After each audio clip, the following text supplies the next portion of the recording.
Apakah Anda yakin sudah tahu segalanya tentang serat? Bagaimana jika saya bilang bahwa komponen sederhana dalam diet Anda ini bukan sekadar makanan kasar? Serat adalah konduktor utama kesehatan Anda yang memengaruhi segala hal, mulai dari suasana hati hingga risiko penyakit serius. Kebanyakan orang menganggapnya hanya sebagai sikat yang berfungsi membersihkan usus. Namun, pemahaman itu sama saja, seperti menyebut internet hanyalah cara untuk mengirim surat. Hari ini, kita akan hancurkan mitos tersebut. Kita akan menyelami dunia serat pangan yang menakjubkan dan mengungkap semua rahasianya. Anda akan tahu mengapa menyebut serat sekadar sikat usus adalah kesalahpahaman besar, dan bagaimana serat dapat mengubah hidup Anda secara fundamental menjadi lebih baik, begitu Anda memahami kekuatan sejatinya. Tetaplah bersama kami, ini akan sangat menarik. Jadi, mari kita mulai dari dasarnya, tapi dengan bahasa yang paling sederhana. Apa itu serat? Secara formal, ini adalah sejenis karbohidrat yang tidak bisa dicerna oleh tubuh kita. Tidak seperti gula atau pati, enzim kita tidak mampu memecahnya menjadi energi. Dulu, ilmuwan menganggap serat hanyalah zat balas yang tidak berguna. Zat yang lewat begitu saja, sekadar menambah volume. Namun, kemudian terjadi revolusi dalam pemahaman kita. Para ilmuwan menemukan bahwa, meskipun kita tidak bisa mencernanya, ada pihak lain di tubuh kita yang sangat menyukainya. Mereka adalah triliunan bakteri yang hidup di usus kita. Dan disinilah bagian paling menariknya dimulai. Ada dua jenis utama serat, serat larut dan serat tidak larut. Keduanya bertindak sangat berbeda, menjalankan fungsi unik yang sangat penting bagi kehidupan. Memahami perbedaan ini adalah kunci segalanya. Kita mulai dari jenis yang pertama. Serat larut. Ini adalah pahlawan penyelamat dari dalam tubuh Anda. Sesuai namanya, serat ini mudah larut dalam air. Di dalam saluran pencernaan, ia akan berubah menjadi zat yang menyerupai gel. Bayangkan saja substansi kental yang mirip jeli. Gel ini melakukan beberapa hal luar biasa. Pertama, ia memperlambat proses pencernaan. Ini berarti Anda akan merasa kenyang lebih lama, yang sangat membantu dalam mengontrol nafsu makan dan berat badan. Kedua, gel ini akan mengikat partikel kolesterol dan asam empedu, lalu membawanya keluar dari tubuh. Ini adalah cara langsung untuk menurunkan kadar kolesterol jahat dalam darah Anda. Dan yang ketiga, ia memperlambat penyerapan gula. Efeknya, mencegah terjadinya lonjakan gula darah yang drastis setelah Anda makan. Anda bisa menemukan serat pahlawan ini dalam gandum, oatmeal, jelai, barley, kacang-kacangan, biji-bijian, polong-polongan, serta buah-buahan seperti apel dan jeruk. Serat ini bukan sekadar pengisi perut, melainkan regulator aktif yang mengendalikan proses-proses vital dalam tubuh Anda. Sekarang mari kita beralih ke jenis yang kedua. Serat tidak larut, pendorong utama kemajuan kesehatan Anda. Jenis ini berbeda dengan saudaranya tidak larut dalam air. Inilah yang sering dikaitkan dengan istilah sikat atau pembersih saluran cerna, dan anggapan ini memang ada benarnya. Tugas utamanya adalah memberikan massa pada feses dan merangsang gerakan peristaltik, yaitu kontraksi bergelombang pada dinding usus. Secara harfiah, serat ini mendorong makanan sepanjang saluran pencernaan. Hal ini menjamin keteraturan buang air besar dan sangat membantu mencegah sembelit.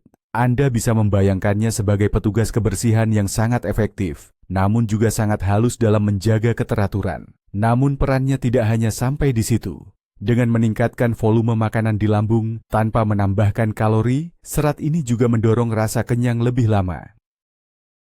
Anda dapat menemukannya dalam produk gandum utuh, dedak, bran, kacang-kacangan, serta kulit luar banyak buah dan sayuran, misalnya brokoli, kembang kol, dan wortel. Nah, sekarang mari kita bahas hal yang paling utama. Sesuatu yang mengubah serat dari sekadar zat pengisi biasa menjadi pahlawan super bagi tubuh. Serat adalah pesta besar bagi bakteri usus Anda. Di usus kita hidup seluruh alam semesta mikroorganisme yang kita kenal sebagai mikrobioma. Bakteri-bakteri ini bukanlah musuh. Sebaliknya mereka adalah mitra simbiosis kita. Mereka melakukan pekerjaan yang luar biasa besar untuk menjaga kesehatan kita. Tapi, agar mereka bisa bekerja optimal, kita harus memberi mereka makan yang benar. Dan makanan favorit mereka justru serat yang tidak bisa kita cerna sendiri. Zat-zat yang memberi nutrisi pada bakteri baik ini disebut prebiotik, dan serat adalah prebiotik alami yang paling kuat dan paling efektif. Jadi, saat Anda mengonsumsi makanan kaya serat, Anda tidak hanya memberi makan diri sendiri, Anda sedang memberi makan pasukan pelindung internal Anda. Pasukan yang balasannya akan menjaga dan merawat kesehatan Anda. Inilah prinsip fundamental dari kesehatan usus yang sesungguhnya. Lantas, apa yang sebenarnya terjadi saat bakteri baik dalam tubuh kita berpesta serat? Mereka tidak hanya sekadar mencernanya. Dalam proses fermentasi, yaitu penguraian serat, bakteri-bakteri ini menghasilkan zat-zat yang sangat menakjubkan. Zat-zat ini disebut asam lemak rantai pendek atau disingkat ALRP. Yang paling terkenal di antaranya adalah butirat, propionat, dan asetat. Dan inilah senjata rahasia tubuh Anda yang sesungguhnya. Contohnya, butirat adalah sumber energi utama bagi sel-sel yang melapisi usus besar. Ia membantu sel-sel tersebut tetap sehat dan kuat. Sementara itu, propionat dan asetat akan masuk ke aliran darah, memengaruhi banyak proses dalam tubuh, mulai dari metabolisme hingga fungsi hati. Zat-zat ini memiliki efek antiinflamasi yang sangat kuat, tidak hanya terbatas pada usus, tapi juga di seluruh tubuh. Pada dasarnya, dengan mengonsumsi serat, Anda sedang mengaktifkan pabrik internal tubuh Anda sendiri untuk memproduksi obat-obatan yang paling berharga. Mari kita bahas lebih dalam bagaimana serat dapat memperkuat pelindung usus kita. Bayangkan dinding usus Anda itu seperti benteng pertahanan yang tersusun dari sel-sel yang sangat rapat, seperti bata yang saling menempel. Dinding ini bertugas hanya meloloskan nutrisi baik dan air, sambil dengan kuat menghalangi jalan bagi racun, bakteri jahat, dan sisa makanan yang belum tercerna sempurna. Asam lemak rantai pendek, terutama butirat, yang sudah kita bahas sebelumnya, berperan seperti semen yang merekatkan dinding ini. Zat ini memberi nutrisi pada sel-sel usus dan membantu menjaga agar sambungan antar sel tetap erat dan kuat. Namun, jika asupan serat dalam diet kurang, bakteri baik ini akan kekurangan makanan. Mereka menjadi kelaparan, dan akibatnya produksi butirat menurun drastis. Ketika ini terjadi, semen perekat itu melemah, dan celah-celah mulai muncul pada dinding usus. Kondisi ini dikenal sebagai sindrom peningkatan permeabilitas usus, atau yang lebih umum disebut usus bocor, leaky gut. Melalui celah-celah ini, zat-zat yang seharusnya tidak masuk ke aliran darah dapat lolos, memicu peradangan kronis dan bahkan reaksi autoimun di seluruh tubuh. Ada satu mitos kesehatan yang sangat umum, semua serat itu sama saja. Banyak orang berpikir, yang penting saya penuhi kebutuhan serat harian saya, dari manapun sumbernya. Padahal pandangan ini keliru besar. Untuk kesehatan mikrobioma usus Anda, keragaman adalah kuncinya. Kenapa? Karena jenis bakteri yang berbeda punya makanan favorit yang berbeda pula. Misalnya beberapa bakteri sangat menyukai pektin yang ditemukan di dalam apel. Bakteri lain mungkin lebih memilih inulin dari akar cikoriu atau bawang putih. Sementara yang lainnya lagi justru mengincar pati resisten, seperti yang ada pada kentang yang sudah didinginkan atau pisang muda. Saat Anda mengonsumsi berbagai makanan nabati, Anda secara efektif memberi makan spektrum luas bakteri. Baik, ini kemudian menciptakan ekosistem usus yang kaya dan sangat stabil. Mikrobioma yang beragam, berarti mikrobioma yang kuat. Mikrobioma yang kuat mampu melawan patogen dengan lebih baik, memproduksi lebih banyak senyawa bermanfaat, dan secara keseluruhan menjaga kesehatan Anda lebih efektif. Oleh karena itu, targetnya bukan sekadar menghabiskan 25 gram serat dari semangkuk oatmeal saja. Melainkan, pastikan asupan tersebut berasal dari sumber yang paling beragam. Mulai dari sayuran, buah-buahan, beri-berian, kacang-kacangan, biji-bijian, hingga polong-polongan. Sekarang, mari kita lihat lebih jauh dari usus dan fokus pada bagaimana serat memengaruhi seluruh tubuh kita. Kita mulai dari topik yang paling populer, pengendalian berat badan. Dan ini bukan sihir, tapi murni ilmu pengetahuan. Pertama, seperti yang sudah kita ketahui, serat membantu kita merasa kenyang lebih lama. Makanan tinggi serat perlu dikunyah lebih lama. Proses mengunyah ini memberi waktu pada otak kita untuk menerima sinyal bahwa kita sudah kenyang. Serat larut akan membentuk gel yang memperlambat pengosongan lambung, sehingga rasa kenyang bertahan lebih lama. Sementara itu, serat tidak larut akan menambah volume makanan tanpa menambahkan kalori. Kedua, serat juga dapat memengaruhi hormon lapar dan kenyang, seperti grelin dan leptin. Dan yang ketiga, beberapa penelitian menunjukkan bahwa serat dapat sedikit mengurangi jumlah kalori yang diserap tubuh dari makanan yang kita konsumsi. Serat mengikat sebagian lemak dan gula, kemudian membawanya keluar dari sistem pencernaan. Ini memang bukan obat mujarab, tapi merupakan alat yang sangat ampuh dalam strategi penurunan berat badan yang sehat. Jantung Anda juga akan berterima kasih jika Anda mengonsumsi serat, terutama serat larut. Mekanismenya di sini cukup menarik. Hati kita menggunakan kolesterol untuk memproduksi asam empedu yang esensial dalam proses pencernaan lemak. Biasanya, sebagian besar asam empedu ini akan diserap kembali oleh tubuh dan didaur ulang. Namun, gel kental yang dihasilkan oleh serat larut akan memerangkap asam empedu tersebut dan membawanya keluar dari tubuh. Akibatnya, hati terpaksa mengambil lebih banyak kolesterol dari aliran darah untuk memproduksi suplai empedu yang baru. Dengan begitu, kadar kolesterol jahat atau low density lipoprotein (LDL) dalam darah pun akan menurun. Selain mekanisme tersebut, pola makan tinggi serat juga sering dikaitkan dengan penurunan tekanan darah dan berkurangnya peradangan secara umum di tubuh. Ini adalah dua faktor penting lainnya bagi kesehatan kardiovaskular Anda. Gula darah yang stabil berarti energi dan suasana hati Anda juga stabil sepanjang hari. Dan disinilah serat berperan sebagai pengatur yang bijaksana. Ketika Anda mengonsumsi karbohidrat, zat ini dipecah menjadi glukosa yang kemudian masuk ke aliran darah. Jika Anda makan sesuatu yang manis dan makanan olahan tanpa serat, kadar gula darah Anda akan melambung tinggi seperti roket. Pankreas Anda akan panik dan langsung melepaskan dosis besar insulin untuk segera mengolah gula ini. Akibatnya gula darah turun drastis, secepat saat ia naik. Lalu Anda merasa lelah, mudah marah, dan ingin makan lagi. Namun serat, terutama serat larut, memperlambat proses ini. Serat mencegah glukosa diserap terlalu cepat. Kadar gula darah pun naik dengan perlahan dan turun dengan halus. Ini mencegah fluktuasi energi ekstrim, serta melindungi Anda dari resistensi insulin dan diabetes tipe 2. Ini seperti perbedaan antara kembang api yang cepat habis dengan api unggun yang menyala stabil dan tahan lama. Inilah persekutuan yang tak terduga, serat dan sistem imun. Apa hubungannya? Ternyata sangat erat. Faktanya, sekitar 70% sel imun kita berada di usus. Ini bukanlah kebetulan. Usus adalah penghalang utama antara dunia luar dan ruang internal tubuh kita yang steril. Disinilah sistem kekebalan terus-menerus berlatih, belajar membedakan mana kawan dan mana lawan. Mikrobioma yang sehat dan beragam, yang kita dukung melalui asupan serat, memainkan peran kunci dalam pelatihan ini. Mikrobioma membantu mengatur respons imun, memastikan respons itu tidak terlalu lemah, namun juga tidak terlalu agresif.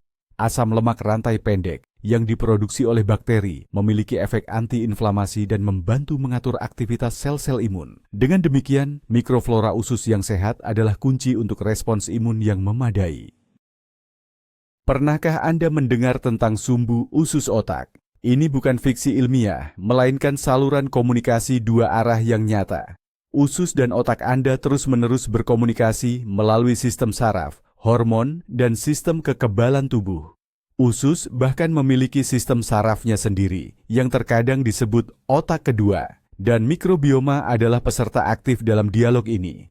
Bakteri di usus Anda mampu memproduksi neurotransmitter, zat kimia yang mengirimkan sinyal di otak. Contohnya, hingga 95% serotonin, hormon kebahagiaan, justru diproduksi di usus. Itu sebabnya, apapun yang terjadi di perut Anda secara langsung memengaruhi suasana hati, tingkat stres, bahkan fungsi kognitif Anda.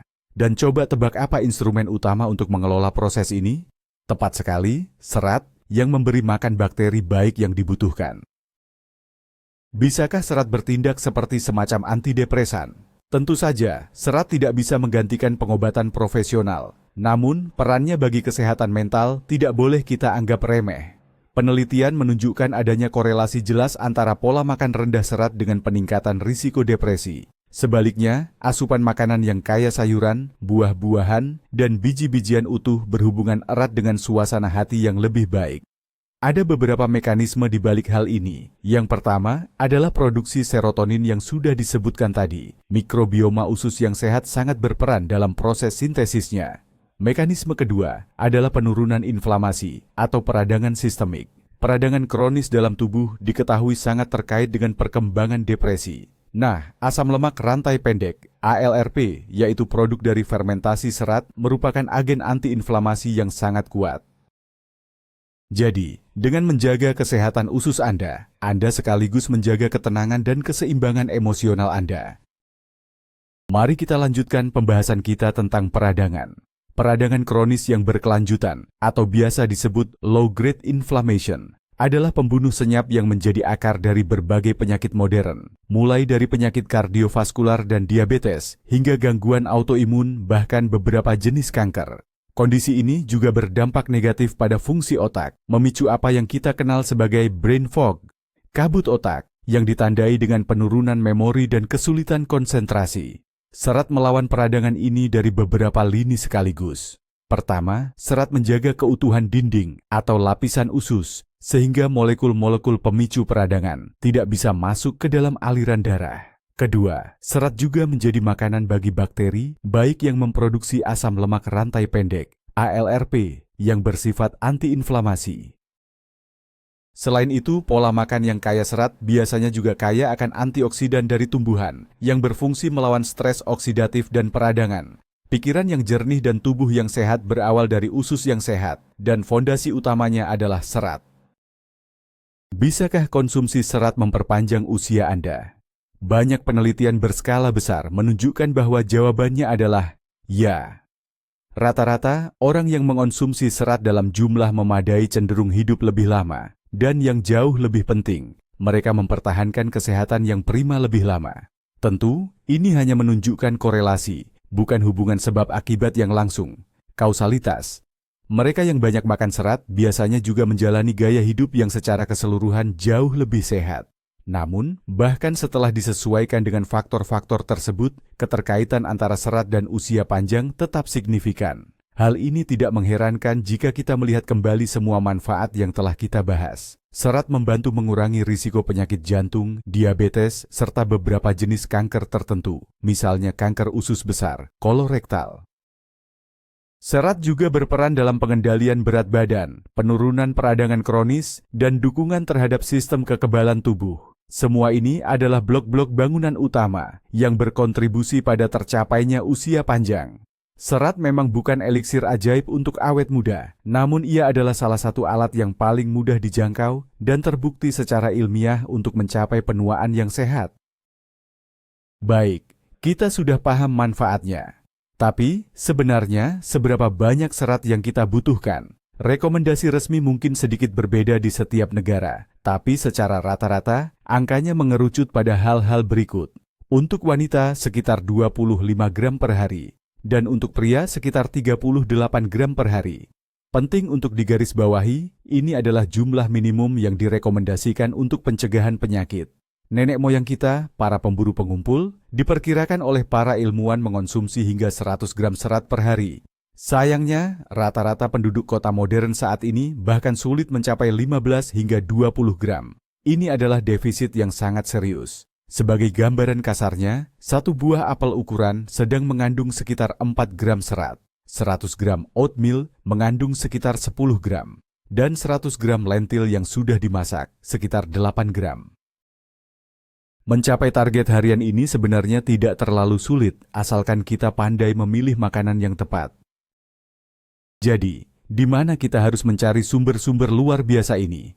Sumber serat terbaik adalah produk nabati yang utuh dan minim pengolahan. Ingat aturan sederhana ini, semakin minim proses pengolahannya, semakin tinggi kandungan seratnya. Di urutan pertama ada kelompok kacang-kacangan dan polong-polongan, seperti lentil, kacang merah, chickpea, dan kacang polong. Kelompok ini adalah juara sejati dalam hal kandungan serat. Selanjutnya ada biji-bijian utuh, oat, jelai, quinoa, beras merah, dan roti gandum utuh.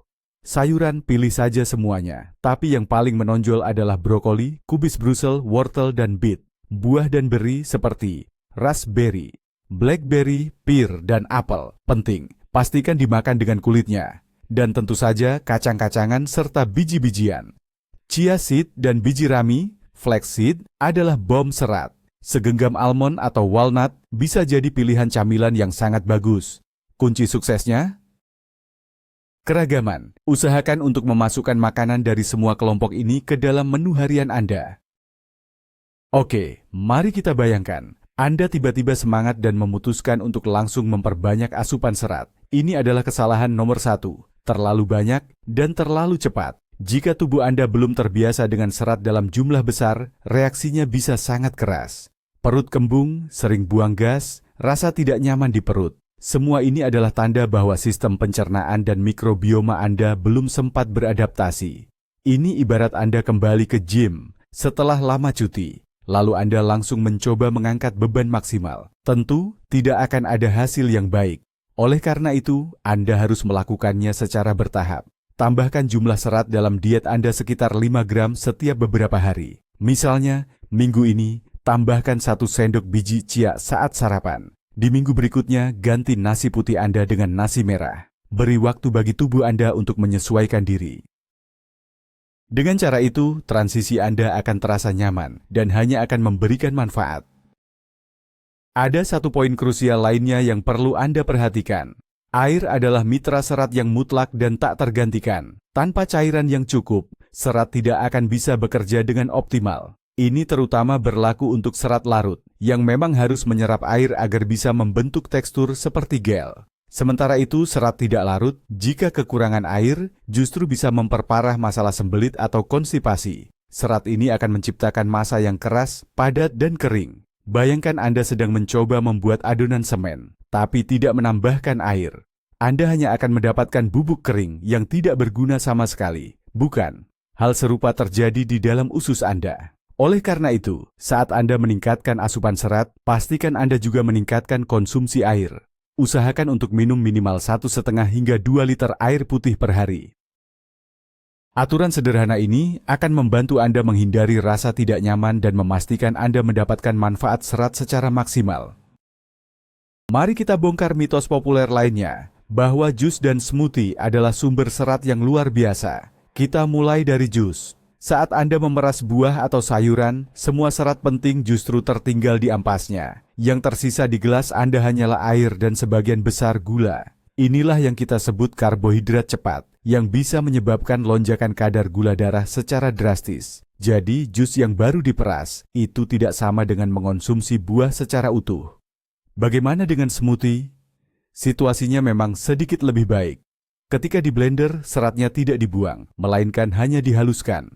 Ini bisa menjadi pilihan yang lumayan, apalagi jika Anda menambahkan sayuran hijau, biji-bijian, atau oat di dalamnya. Namun, tetap ada catatannya. Menghaluskan serat dapat mengubah strukturnya, dan ini bisa mengurangi beberapa manfaatnya yang penting, misalnya kemampuannya untuk memperlambat penyerapan gula.